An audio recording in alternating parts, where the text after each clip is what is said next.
Welcome everybody, it's the Jungle, AG, Doc, Natural, everybody's here right now. Your weekly sports fix is back. We gonna get right into it as we normally do. Guys, the Russell Westbrook trade.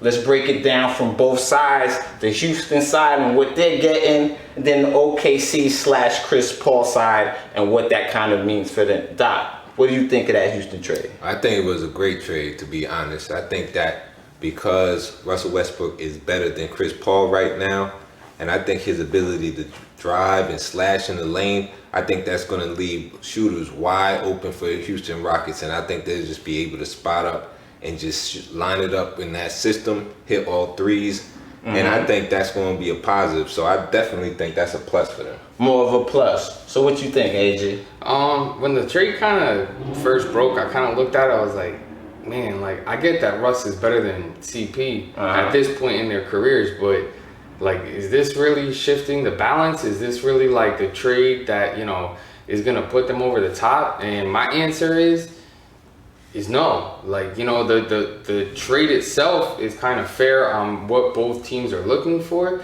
but essentially I just think the system isn't a fit. I think that D'Antoni just got more of what he likes, which is a Harden-ish type player. I think Russ is going to bring them to that next element. I think Russ is, you know, a superstar caliber player, and I think that if you're going to pay, you want to pay for, you know, some performance. Exactly. But you know, if you're asking me in the big scheme of things, like, is this going to make them into like a championship caliber team? I think it gets them a little bit closer. I just think it's going to still be ending up because of Russ's lack of shooting and that offense. I just don't think that it's going to be a great fit. Gotcha. So just breaking it down, I guess the way I see it, the good side of it is that Russ is an impact player, just bar none. Him and Kevin Durant by themselves made the Thunder a perennial contender, right? Just their greatness alone, regardless of the pieces they had. So a player with that kind of impact you definitely want on your squad. The kind of, I guess, negative side to it might be, I guess, turnovers and ball fit. They kind of alternated leading the league in turnovers the last couple years, right? Not the best thing if your two main ball handlers are the two leading turnover people in the league. So stuff like that. Also, you said the shooting, which is, I guess in my estimation, I see James Harden handling the ball a lot, setting up, because he's better of a shooter and he's been running that offense. I don't see that. I see Russell Westbrook, he's going to be having the ball more because of the fact that he doesn't shoot as well and he drives better. So then he'll be able to drive and penetrate, and then the shooters will just be able to spot up and shoot. And I think James Harden will be getting wide open looks, especially in transition game, where he's just going to grab the rebound and push it. And you got so many more shooters than you had in OKC. So I see that as a benefit, as Russell Westbrook being the primary ball handler. I agree with what you're saying, and I definitely think that they're going to have to, it's not going to be dominant one way with Russ or Harden. Yeah. But what I will say is this. Russ, for 3 quarters, should probably have that ball in his hand. And then in the 4th quarter, they should not let him touch that ball and give it to James Harden. Because not only does James Harden get fouled and get to the free throw line, you know, a lot, but at the same time, even though in the playoffs they say, oh, he's not clutch or anything, James Harden definitely knows how to slow down the pace. And I think that's a big knock on Russ, is that he's just 1,000 miles per hour all the time from the first second to the last second. Hey Russ, look, man, I need you to save up your energy in the 4th quarter. I'm going to get you good looks, and I'm going to kind of get you pick your spots where you can attack, because I can't leave the ball in your hand when there's 24 seconds on the clock. James Harden, not also known as the best closer in the NBA. Yeah. Let's get to the OKC side of things. Right. Chris Paul, just in OKC right now, the way I see it, listen, he's going to get real comfy. The only thing I'm doing, maybe a 1st round pick. That's the only thing I'm attaching to sweeten the deal to get him out. Other than that, listen, he's going to be chilling in OKC for as long as it takes, because there's definitely not going to be a buyout of that contract, $124 million. No, that's going to be a trade. I'm not going to give up all these picks just to get that contract off. What do you think of the Thunder? Yeah, I mean, the Thunder, they're in a certain position because I don't see anybody trading for him. Like, I wouldn't trade for him. So I don't really see a good fit for him. I see him staying there for a couple of years. He might have to just rough it out, or I don't know what they can do, because that buyout is just. Damn, they were talking about moving him, not playing a game. And you said even maybe a couple of years. Yeah. You said you had a couple trade options. Go ahead and run those down. I mean, personally, I think that there's a couple teams that kind of stand out, because you got to look at it from his standpoint, the team standpoint. You know, look, I'm the GM. I'm saying Presti, you're 100% right. I'm sitting pat until I get what I want. Mm-hmm. With that being said, I also think Sam Presti knows that he needs to do this rebuild now. Chris Paul is the worst possible player to be with the team that he's assembled and the picks and everything. Mm-hmm. So I think there's going to be motivation on both sides to kind of get this done. But from Sam Presti's view, I agree with you. Like, if it's not what I want, then I'll drag this out until almost the season's going to start. Now, I do think there are some teams. The reason that I was going to say some of these teams are different, I think the Denver Nuggets, because I think they got something good between Murray and Jokic. I think Gary Harris is nice. They have a couple players there that's, you know, going good for them. But if they had that maybe floor general to take some pressure off Jokic and kind of mesh with them, and maybe Chris Paul be a third, fourth option on offense, that's kind of what he suits. And I think San Antonio, the reason I think San Antonio is because of Popovich. I think I like Murray. I like White. But even sliding, because Murray's a bigger guard, to the 2, maybe when CP3 comes in, and just having that Aldridge, DeRozan and stuff like that, it might maximize what even San Antonio has left. There are other teams like, you know, maybe a Phoenix with all those young guys, but CP's not going to be looking for that. No, he definitely doesn't want to be part of any rebuild. Even the teams that you threw out there, I think it's unlikely just because of the money fit, but just even the idea of him going to those teams that I guess those ideas would be better. They still don't make those teams. I don't know, the Denver, we'll see if it kind of makes them a contender. Are you high on Denver? Yeah, if they get a point guard, yeah. Well, maybe the Chris Paul thing might have been something good with that. Guys, get in the comments. Let us know how you feel about the Chris Paul trade. You think this puts Houston kind of over the top, over everybody else, over the LA teams? Or do you think, it just kind of makes them good, but that fit might not be the best between Harden and Russell Westbrook? Get in the comments. Let us know how you feel. Jump.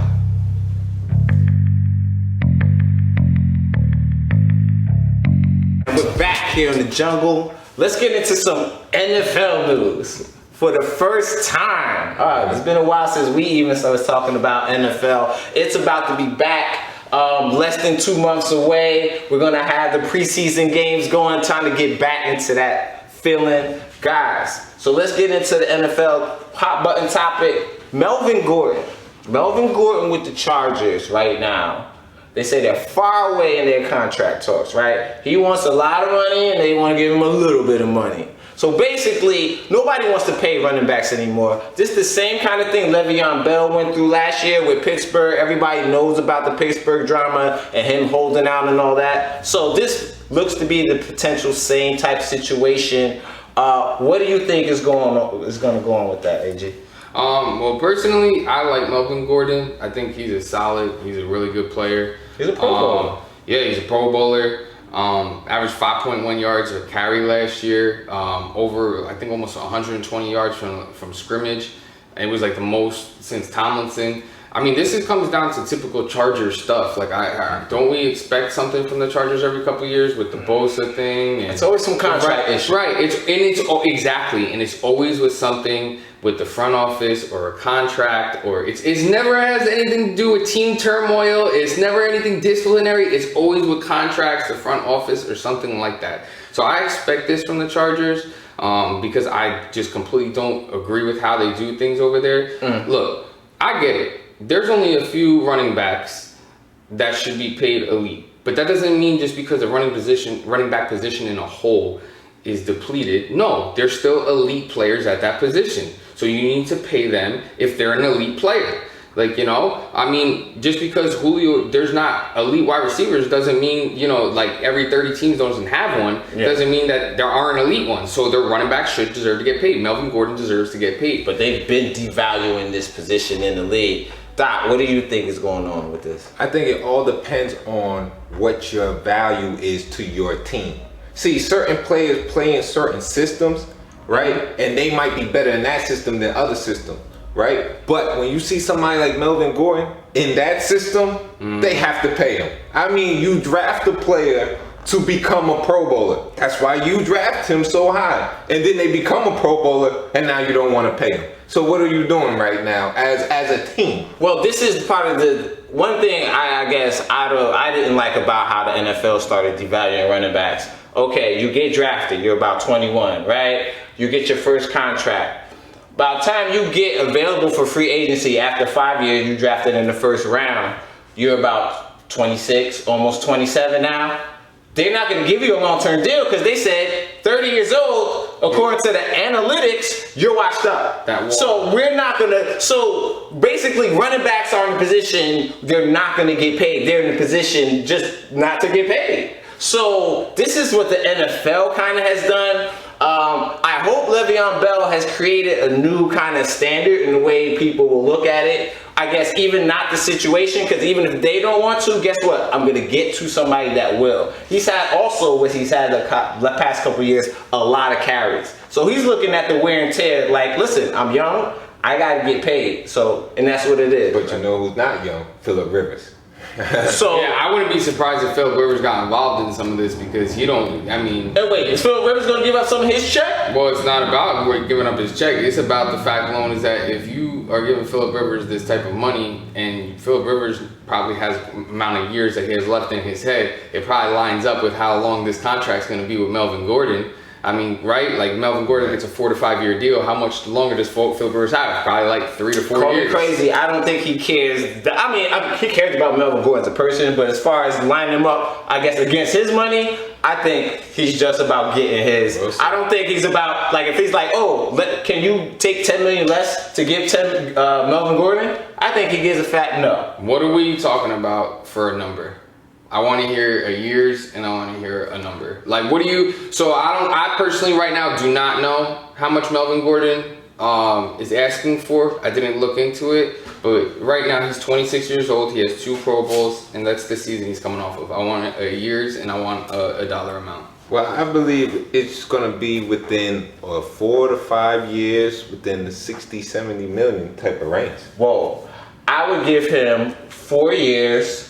40 million to maybe 50 million, the most. And I think the guaranteed money, what he's looking at, David Johnson got 31. You're looking crazy. 31.5, and that's one of the best as a running back. He wants that kind of guaranteed money, so around that range. And I'm gonna go with this. I think that he's looking for elite money, and I think that you're on the end of maybe team friendly, like that's probably where they're at. So I'm gonna go in the middle and say that he's gonna get around like. He's not going to get the 15 to 16. I think he's going to get the 13 to 14. But I think he's going to get 4 years, 14 million a year. So I think he's going to get about like 4 years, 56 million. That's what I'm going to guess. Okay. So let's transition to somebody else that's talking about getting paid. Dak Prescott.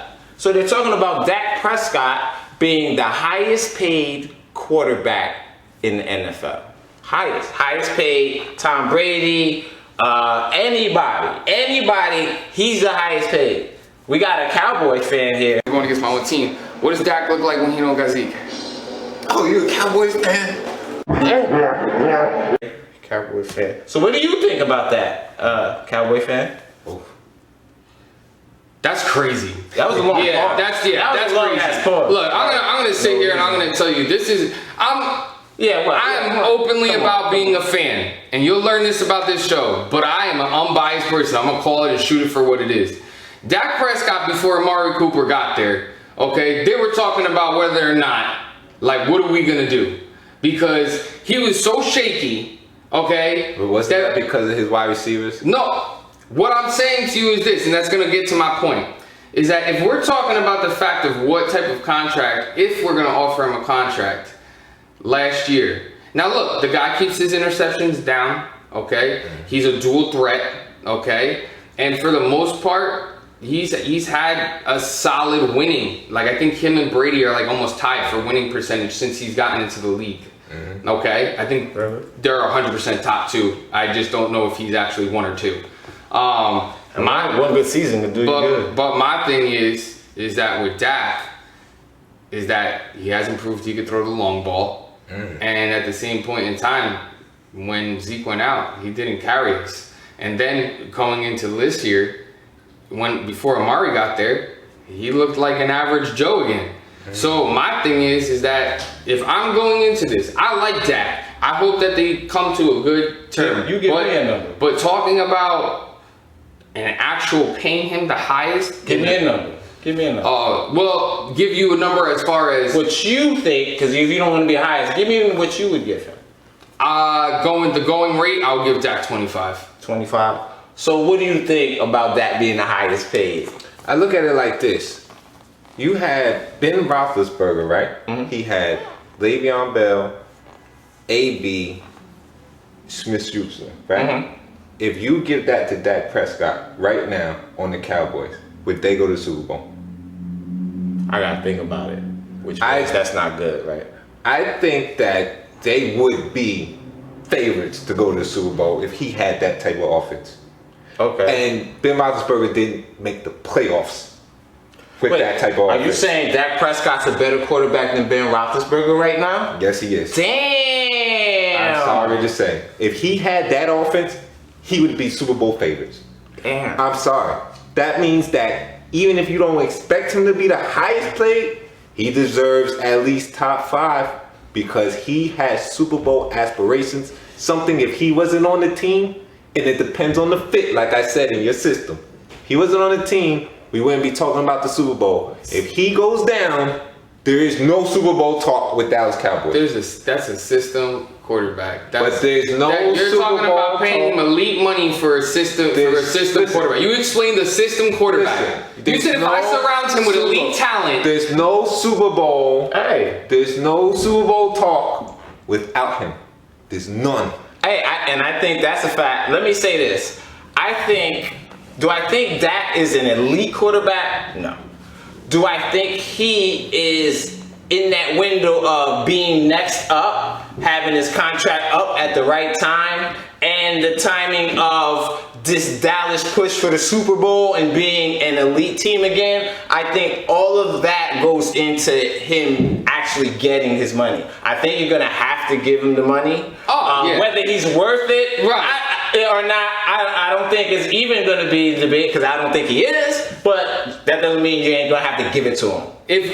When you asked me, that's why I had to clarify that question. I said, what I would give it to him or what do I think he's going to get are two completely different prices. But staying on to the topic that we were talking about, do I think Dak should be the highest paid quarterback in the league? If he does end up, it's going to be exactly to your point. He hit his contract being up at just the perfect time. That's essentially what it's going to come down to. And the Eagles didn't help with giving Carson Wentz that contract. That's what really is hurting me. Hey, listen, it's always about next guy up. So Wentz was that next guy. Dak just as timing-wise is. Guys, get in the comments. Let us know. Do you think Dak is elite? Do you agree? Let us know you agree with me. He's not that elite. But you can. If you think he's elite, get in the comments. Let us know that you disagree. Let us know what you think of Dak. What you think of Melvin Gordon even. Do you think running backs should be devalued like he is? Let us know. Get in the comments. Jump.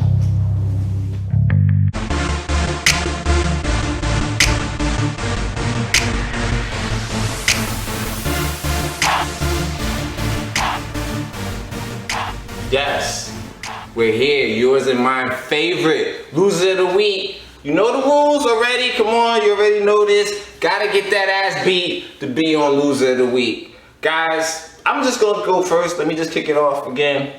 My loser of the week this week, just to get down to it, Chris Paul. Chris Paul has put himself in a situation. I say put himself because he took the deal. Chris Paul, I'm taking the money too. I'm signing that contract. I'm doing that. But doing that and I guess not being at a certain place with your teammates, caused some of the friction in LA with the Clippers, right? Him and Blake Griffin, there was rumors they couldn't get along. Him and DeAndre Jordan, maybe it was, I guess, the way his style of coaching and just being with them was really harsh, right? Okay, take that to Houston. They made commercials about it, about Chris Paul, how he's so demanding and all that, right? And how it's gonna be, right? So they even make light of it. He comes to Houston. That, we don't know all the story. I don't know the story. I don't know them. But it seems to be part of the issue in getting him out. He was so excited to get Russ in. That's what they said. He was working with them to get him in. So that tells me he really didn't want to play with Chris Paul anymore. So Chris Paul, because I guess the way you are rubbing teammates maybe the wrong way, you still paid, still making $40 million a year. Anybody would love to be in that position, but I don't think you're ever going to be on a contending team anymore. You got a 3-year contract. No one's going to buy you out for at least 2. If they do in that third one, you're going to have to take a major hit to just get on. I don't know if you're that type player, you just want to get onto a contending team at the end and ring chase. I don't know. I think you can go out, you're a Hall of Famer, but just because you're not going to be on another contending team probably ever again in your career, you're my loser of the week, bro. AG, what you got? I mean, staying with that, you almost got pretty close to what I'm gonna say is for my loser of the week.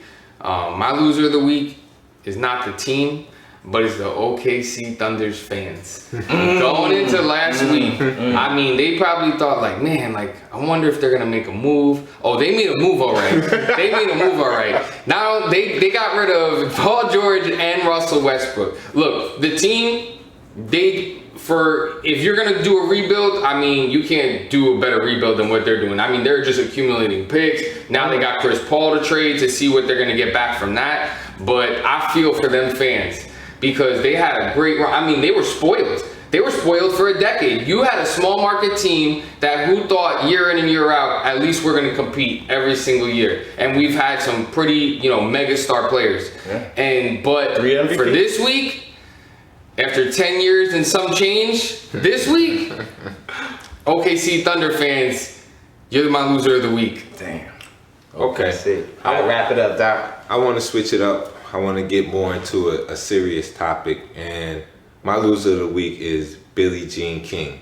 Now, after Serena lost in the Wimbledon finals, Billie Jean King kind of made comments saying that she needs to maybe take her foot off the gas when it comes to her superstardom, her actual fame, her protesting equality, she just had a baby. And she's making these type of statements, but I'm confused because Serena Williams, to my knowledge, has made Grand Slam finals in like the past, 4 finals she's been in. I think it's a record that she's been in so many years. So just what about the fact that she's the GOAT? Because I mean, so what about all the other women who've been losing to her? Are they not as dedicated either? I mean, I don't understand why you're saying anything about her dedication that she needs to spend at least a year and just focus on tennis. No, she's in the finals every time she plays, and she's losing in the finals just these past 3 times, and she's coming off of everything else. So that means to me that the other women aren't as dedicated. Maybe they need to step up too and maybe get their games to another level. For her to say that is an insult to Serena Williams and what she's actually doing and what she's accomplished, and she's still doing it at this stage with everything else actually happening. So I don't even understand why those comments were made, and I really think that she deserves loser of the week for this week. I didn't even hear that, but I just heard Serena, what she said afterwards, saying that I'm gonna stop when I'm in my grave. So I guess that's what the response was to, throw it out there, loser of the week. So there you have it, everybody. You got our loser of the week. Let us know who your loser of the week is this week. We're at The Jungle, your weekly sports fix. We'll see you next week.